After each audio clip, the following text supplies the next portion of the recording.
Et après 3 jours de feu, on peut estimer que la commune a vu disparaître environ 400 hectares de végétation, en partant du col de Tegui, mais un peu plus bas que le col de Tegui, mais jusqu'à l'entrée du village. Hein.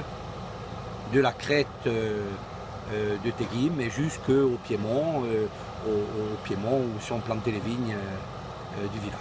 Du gros maquis, c'est des arbousiers, c'est des chênes verts, voilà, c'est de la bruyère arborescente, voilà le maquis traditionnel corse que nous connaissons bien. À mi-chemin entre le col de Tegui et le village de Poggio-d'Oletta, vous aviez un apiculteur qui exploitait des ruches. Il y a environ entre 40 et 60 ruches qui ont été détruites.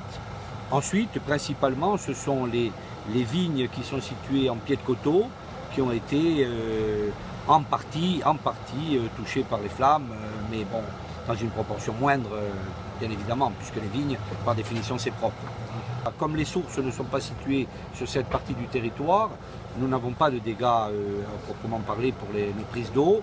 Les dégâts pour les prises d'eau concernent principalement la commune de Barbage, qui elle a été impactée sur sa prise principale, qui est située sous l'ancienne carrière de Barbage. Oui, on a eu d'autant plus peur que, si vous voulez, cet incendie progressait du col de Tegui vers Poggio-d'Oletta, poussé par un vent de nord-est.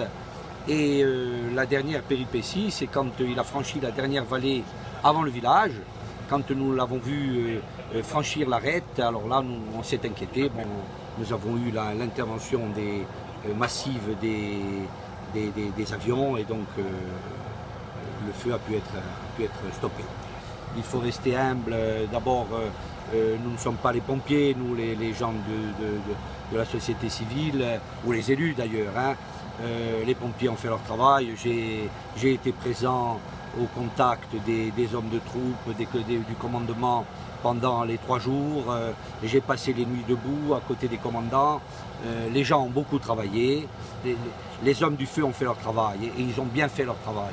La problématique, peut-être qu'on peut évoquer, c'est le premier jour, effectivement, lorsque le feu était au pied des crêtes.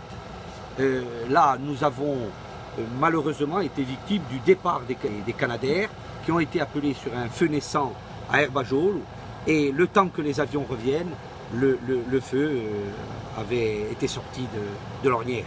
Voilà. Mais après, une fois que cette opération était intervenue, le feu n'était plus arrêtable. Il faut être réaliste. Je l'ai vu, le feu, j'ai été au contact du feu. C'était sur 1 ou 2 kilomètres, des murs de feu de 30 mètres, 40 mètres de haut. On ne pouvait pas s'y approcher à 500 mètres. On ne pouvait pas s'y approcher. Donc les pompiers, ce sont des hommes comme les autres. On n'avait plus de feu de ce type. Je pensais que les consciences des individus, de nos compatriotes, avaient un peu évolué. Je me suis trompé, naïvement. Je pense que les vieux démons sont toujours là. Il peut y avoir des incendies qui sont mis par des gens irresponsables, qui n'ont pas conscience que la nature fait vivre l'homme. Et il faut que nous protégions notre environnement. Donc ce que nous allons, avec nos amis de patrimoine et de Barbage notamment, nous allons demander à nos grosses collectivités, à l'État, d'imaginer un plan pour protéger ce massif, pour le cloisonner, pour faire en sorte qu'il puisse y avoir des pare-feux, qu'il puisse y avoir éventuellement quelques éléments de cisaillement, pour que, si demain il devait y avoir un autre incendie, on puisse limiter encore un peu mieux les dégâts.